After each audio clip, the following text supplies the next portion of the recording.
John Wesley afirmou que a conversão tira o cristão do mundo e a santificação tira o mundo do cristão. Primeiro, a conversão tira o cristão do mundo. Ora, se pegarmos neste exato momento um recém-nascido, à luz de todo ser humano, podemos o considerar um ser integralmente inocente e perfeito. Porém, se olharmos à luz das Escrituras, essa criatura é tão pecadora quanto qualquer outro ser humano, apesar de ainda não ter consciência do pecado. Ela carece tanto da misericórdia e graça de Deus como qualquer pessoa. O ser humano nasce e é concebido no pecado. Salmos, capítulo 51, versículo 5. Partimos da ideia de que, naturalmente, todos nós nascemos de um ponto em comum, Adão e Eva. O pecado original foi cometido, e a partir daí, o homem sofre a consequência de Deus, a expulsão do jardim do Éden, e nos tornamos seres imperfeitos. Hoje eu e você nascemos intrinsecamente com uma natureza pecaminosa, mas graças a Cristo temos a oportunidade de nascer de novo, como Jesus explicitou a Nicodemos, e vivenciar uma nova natureza. Apesar de se tratar de um conceito sociológico, por isso errou à luz da Bíblia Jean-Jacques Rousseau, um iluminista, quando disse: o homem nasce bom e a sociedade o corrompe.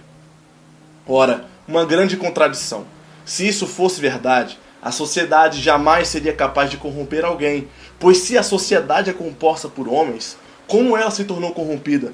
Necessariamente um homem a corrompeu. E se a corrompeu, quem o corrompeu? Já que o pensador afirma que todos nascem bons. A Bíblia tem uma explicação para esse tema. Segundo as Escrituras, já nascemos corrompidos. É necessário um nascimento em Cristo para que isso seja despedaçado. Nada precisa nos corromper, pois já nascemos corrompidos, falíveis, finitos e com uma natureza caída adâmica na visão de Deus. Negar esse fato, meu irmão, ainda que terrível, é negar a necessidade do nascer de novo. Há inúmeras discussões doutrinárias sobre a morte de crianças quanto ao destino eterno delas. Porém, me desviando das problemáticas teológicas, o fato indiscutível e inquestionável é que todos os salvos são salvos pelo favor gratuito de Deus, a graça. Afirma Paulo apóstolo à igreja de Éfeso que, porque pela graça sois salvos, por meio da fé, e isso não vem de vós, é dom de Deus, não vem de obras, para que ninguém se glorie, porque somos feitura sua, criados em Cristo Jesus para as boas obras, as quais Deus preparou para que andássemos nelas. Isto é, do mais novo ao mais velho, todos são salvos pelo favor gratuito de Deus, e não por ser novo ou velho ou por qualquer outro merecimento.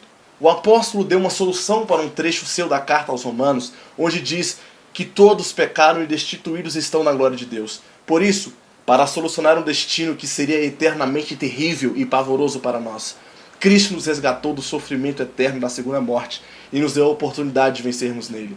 Quem tem ouvidos, ouça o que o Espírito diz às igrejas. O que vencer não receberá o dano da segunda morte. Apocalipse capítulo 2, versículo 11. Eu te pergunto, quem venceria se não por Cristo? Sabemos que somos mais que vencedores em Cristo Jesus.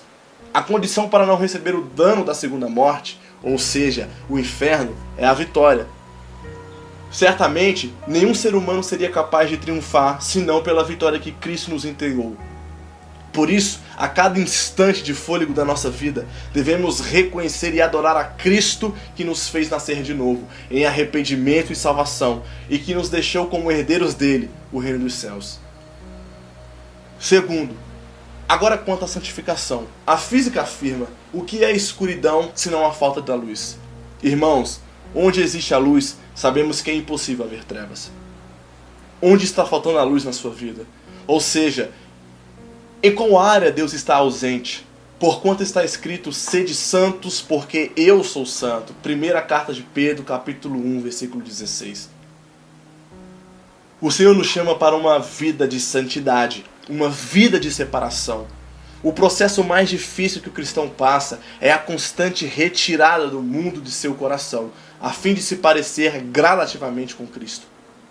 Michelangelo, ao ser questionado em como fizera a estátua do rei Davi, disse que primeiramente olhou para o pedaço de mármore e imaginou no mármore Davi. Posteriormente, pegou as ferramentas para construir a estátua e retirou do mármore tudo o que não era Davi, a fim de tornar o pedaço de pedra em uma estátua do rei Davi. Talvez o que nos falta é olhar para nós mesmos e ver quão duro será o nosso trabalho quanto à lapidação de nosso caráter, entre outros atributos. Temos essa oportunidade, pois o Espírito Santo habita em nós, e temos também a Palavra de Deus, que nos diz quem nós somos perante Deus. Jonathan Edwards nos aconselha: leia a Bíblia contra você. Isto é, a Bíblia não é um livro de autoajuda como os descrentes a descrevem, pois ela afirma que o ser humano em si mesmo não pode se ajudar.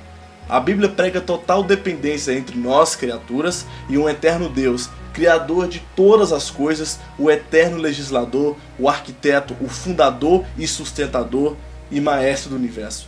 A Bíblia também não é um livro que massageia o nosso ego. C.S. Lewis, ex-ateu, que se tornou teólogo e criador da série As Crônicas de Nárnia, nos adverte: se você quer uma religião para fazer você se sentir realmente confortável, certamente eu não recomendo o cristianismo. É verdade, o Evangelho nos remete a viver com Cristo e a renunciar aos prazeres carnais. Em vez de ofender aos que nos perseguem, oferecer a outra face. Não há conforto algum. Se existe conforto no seu Evangelho, meu irmão, me parece ser contrário ao que Cristo e seus apóstolos nos ensinaram. Precisamos fazer como Michelangelo fez, tirar tudo o que não é Davi de nós, isto é, retirar tudo aquilo que é contrário às coisas de Deus, a fim de nos parecermos com Ele, mesmo que seja uma imitação falha, limitada e mutável. Sabemos que um seguidor sempre deseja se parecer com seu mentor. O nosso mentor e mestre é Cristo. Portanto, devemos desejar ser como Ele foi e andar como Ele andou aqui na terra. Se santificar é retirar os confortos fáceis e práticos que o mundo prega ser inofensivos. Só seremos capazes de sermos luz do mundo e sal da terra quando formos verdadeiramente convertidos e passarmos diariamente pela santificação, isto é, retirar dos nossos corações todo o despejo mundano e pecaminoso. Por fim, há quem diga que os cristãos no Brasil estão vencendo, pois a cada dia que passa, a população cristã aumenta. Será verdade? O país está tão corrupto como nunca esteve. O país perece na criminalidade e nas drogas como nunca pereceu. O país aumentou o número de divórcios como nunca aumentou. Onde estamos para contrariar essas estatísticas? Onde podemos enxergar o avivamento? Onde enxergamos os cristãos que levam a diferença para a nação? Impede dizer que ter santidade é lutar todos os dias contra esta sociedade que prega o sensualismo, a banalidade sexual e da vida, entre outras coisas. No livro Confissões, Agostinho disse que em Cartago, quando era um rapaz de apenas 17 anos, se deixou cativar pela alegria e esplendor das cerimônias em honra dos milenares deuses protetores do império. Exatamente isso que acontece muitas vezes conosco. Nos ludibriamos com os olhos e com o coração para a promoção do pecado. Nos deixamos cativar pela falsa alegria e enganoso esplendor das cerimônias mundanas. Quando jovens, não sentimos a necessidade de fugir das paixões da mocidade. Por isso, Paulo advertiu o jovem Timóteo quando disse: fuja das paixões da mocidade. Devemos fugir, irmãos, da aparência do mal. Precisamos nos desviar dessa aparência maligna e buscar a aparência de Cristo, pois precisamos ser santos assim como Ele foi santo. Precisamos nos parecer com Ele.